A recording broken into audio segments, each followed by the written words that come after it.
Hello, everyone. Dr. Vicky here, speaking to you from the Seeds of Transformation Healing Center. I'm going to be doing a special reading for 2025. That's a chakra reading for all the signs, and right now we're going to be doing Aries. So I've been doing chakra readings on political figures, mostly political figures, actually, I should say. And people seem to really like the chakra reading, so I thought, wouldn't it be nice to give everybody a chakra reading for the year as they move forward? Now, I'm going to be using a special deck for this reading, and it is a crystal deck, and it's called the Crystal Ally Cards. It's it was developed by a woman, Naisha Ashian, although she doesn't no longer goes by that name, but that's what the name the cards and the book is under, and I'll leave it in the descriptor so you can see how what her name is and the name of the cards. So if you're interested in them, she's really quite knowledgeable, not just about the metaphysical side of the crystals, but also the scientific. So it's kind of a nice combination of metaphysics and science, actually. Um, so we're going to start with the root chakra. The root chakra is the red chakra when we look at the chakras, right? And it is the earth chakra. It is associated with the themes of survival, also connected to our family, our ancestors, our genetics. It is, how we sort of stand on the earth. It's how we plant our feet. So let's see what we get for you for your root. This can also be connected to your health, your your uh your health. Okay, let's see. What do we have? We have azurite, insight. Now I've almost done all of these so far, and this card has come up at least 4 or 5 times. So this is a theme. I would say it's a theme running through the whole year. And I do want to point out that 2025, which is what this reading is for, the year 2025, is a nine vibration year. And so it's about healing. It's about wrapping things up. It's about extracting meaning from our experiences. It's about separating the wheat from the chaff or chaff. I still haven't looked that up. Um, and so we're deciding what needs to leave our life in 2025 and what can we build the next uh, 9 years on. When the 1 year comes around in 2026, we take that pearl of wisdom, that seed of experience and new understanding, and we plant it for a new cycle. And that cycle is going to go from, let's see, 2026, 27, 28, 29, 30, 31, 32, 33, 34. That will be the 9 year. 2034 will be the 9 year for what gets planted in 2026. And that period of time, there's a lot of incredible potentials being offered to us, which of course we can talk about in the future. But we're here now, and we're talking about the 9 year, and we have insight as the root. So this would say to me, and this is it's azurite. It's a beautiful blue stone. I don't there see the stone up there. That's the azurite. That's the color of it. Sometimes it comes in matrix with malachite. You'll see it in combination, but you can find it by itself.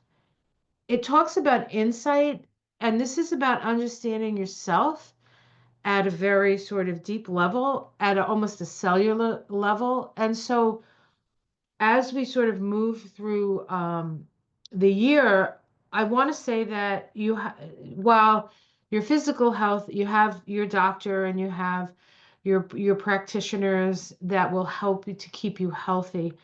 And so that you definitely you're doing that, but you also have to sort of when you're feeling something or something is if something doesn't feel right, if you get like an insight about it, like, oh wow, you know what, it's been too long since I've had this particular test, or maybe I should, if you're starting to think something, get it checked out. Get it checked out because your insight on around your physical body is very on point this year. All right, so the next chakra is the water chakra or the sacral chakra. It is associated with water. Water, of course, deals with our feelings. The sacral chakra is the belly chakra, right? It is connected to um, our ability to extract nutrients from our food, the colon, right? And also the generative organs. This is the creative chakra. This is how we create on the physical plane. Very important to have healthy boundaries here. Not too much and not too little. Just right, just like Goldilocks, right? All right, so let's see what crystal comes up for this. What crystal will be dealing with? Oh dear, one popped out. That's how it works. Ah, cuprite. This is feminine power. Feminine power. It is the power of receptivity. So this says to me, and it's an earth element. So there needs, with the earth and the water, we need to contain our water, right? But it is about receptive power. So it's our ability to perceive through that chakra. Of course, the feminine is the power of fecundity, right? And growth. And so there can be an increase in your creativity this year. Um, Also, if you're a woman, you definitely want to make sure that the pipes down there are working well. Okay, just working well. Um, I think that's important with this receptive power there. You're going to be taking a lot of information is going to be coming through there, and you want to make sure that everything is aligned well for yourself. Okay. The solar plexus is the next chakra. That is the yellow chakra. I'll move aside. You can see it. It is a fire chakra. I don't know if you can see. Let me see if I can do this. And you can see the other two. There's the water right there, and there's the earth chakra down there. And then we go up to the crown, just so you can kind of see um, where that is. So the solar plexus is the seat of our personal will.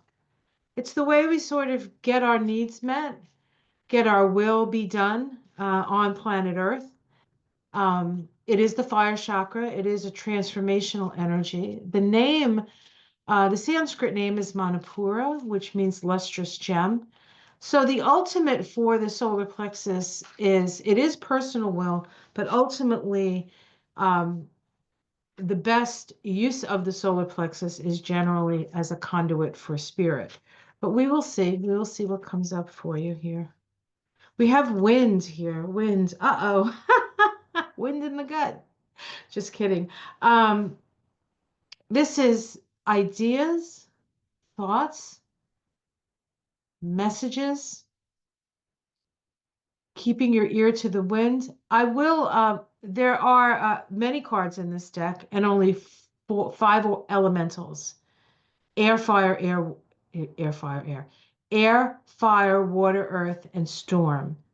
So I am going to pick another crystal card to sort of overlay this idea of the air. So there is a message for the solar plexus. There is a message for the solar plexus. Where is that message coming from? Where is that? What is that message about? What is that message about? Okay. Action. Action. This is taking action after careful consideration and looking at all the information. Okay. Now, as an Aries and as a Mars rule sign, and this is a chakra associated with Mars, you can jump to conclusions and you can jump too fast. This is saying you can jump, but first you have to get the information. Okay, so that's what that says to me. So you see how that works for you, Aries. All right, the next chakra is the heart chakra. The heart chakra is the green one, and you can see that there's a six-pointed star in the middle of that chakra.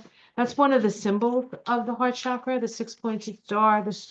The the hexagon, the hexagram, the um,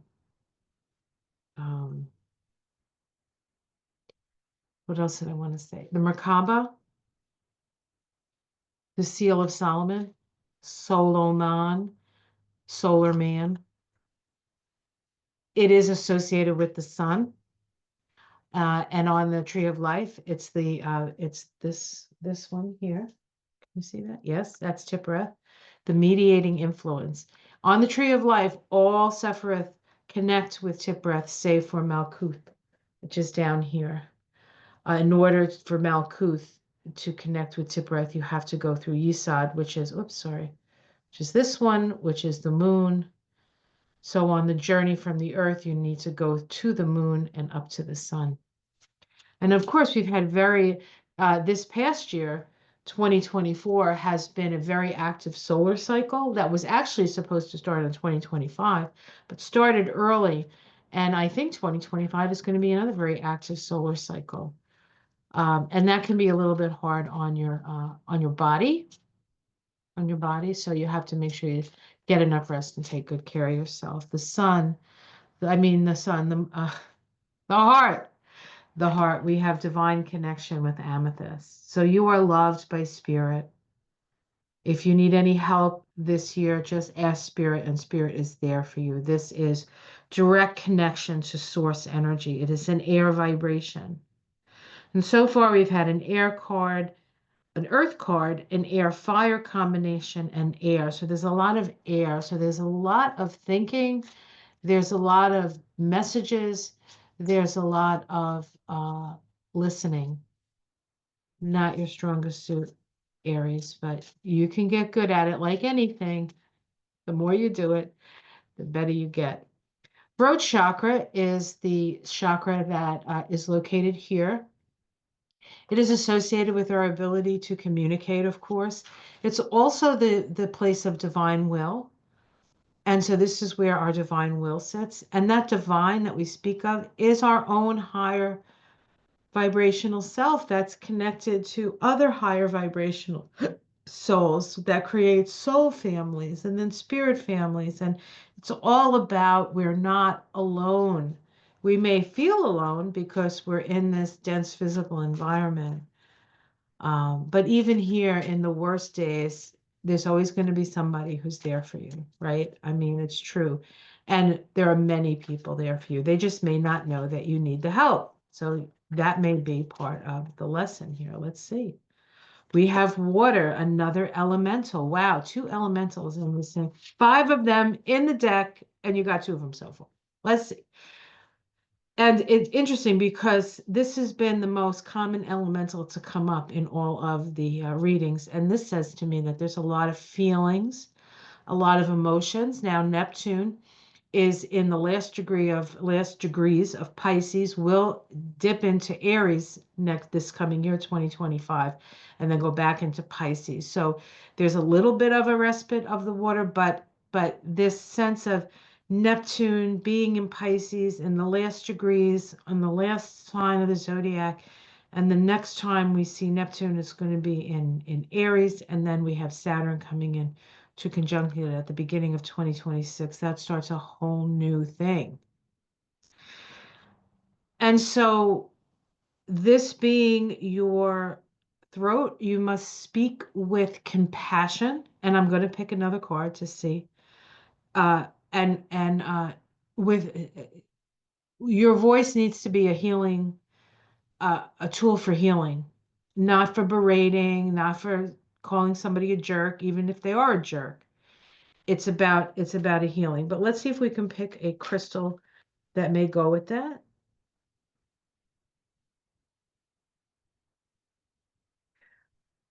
The water element is associated with both the heart and the throat, mostly. Creativity, Wolframite. So you need to speak with compassion because your words have consequences. You're creating your reality through how you express yourself. You are creating your reality through how you express yourself. And what do you want? Do you want a nice calm water where you can sort of float on your back and enjoy the lapping, or do you want a stormy sea that comes in and destroys, right? The emotions. You must learn how to move through your emotions, and you must say it with kindness, because you're creating. This is a wolfite is a creative energy. It's also fire, and of course you're fire. So, all right, woo, Aries. Woo, hoo, hoo. The interesting thing about the Aries reading is that we can apply it to everybody because Aries is the start of the zodiac. So you could, even if you're not an Aries, you could may benefit from these crystals. And some of these crystals have um, repeated themselves through the readings. So if you're reading your sun, your moon, and your rising sign with the chakras, you may get the same crystal, and then you know that that's a crystal you need to work with. We're in the third eye now, and we have arginine integration.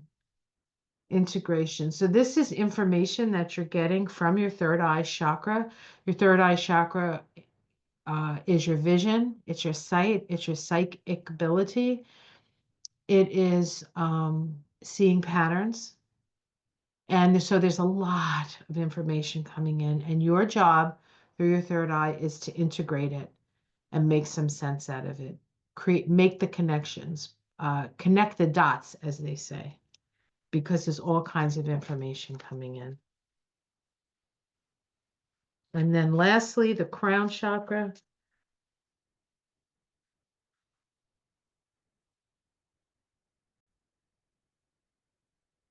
Crown chakra, sodalite, the journey.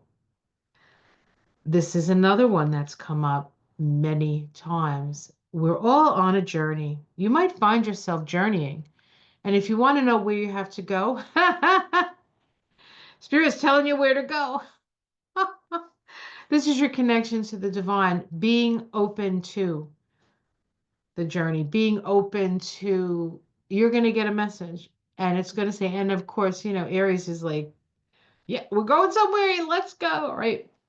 All the fire signs are like, yeah, let's go. Like anything new and exciting. Right. You're going on a trip and Spirit's going to tell you where.